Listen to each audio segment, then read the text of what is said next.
Well, we had our first named storm of the season. That was named yesterday, and just like that, it has now faded to post-tropical storm status. And what that means is basically it's lost all of its tropical characteristics. Still a storm.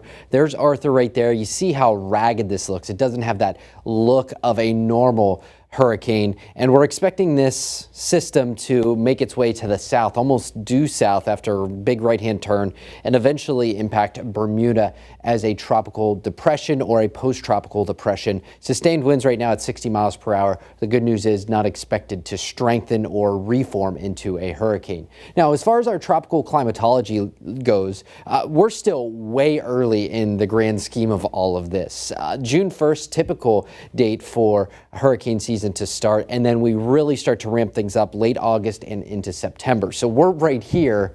We have a lot of season yet to go. The next named storm would be Bertha, then we have Cristobal, Dolly, and then eventually Edouard for the next four names.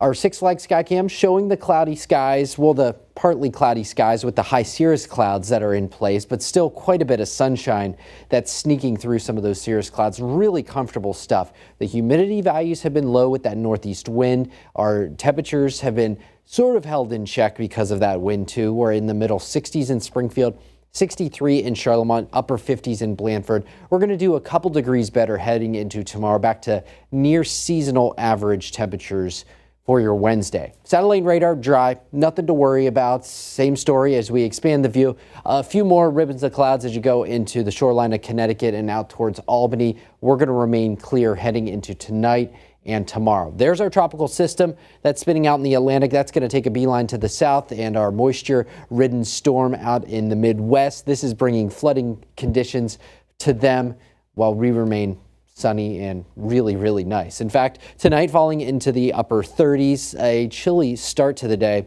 Probably not the best night to crack the windows. Might be too cool to crack the windows, but we're back to that sort of open the windows and let that breeze in sort of day. Very nice stuff. Highs back into the low 70s for tomorrow. Just very comfortable.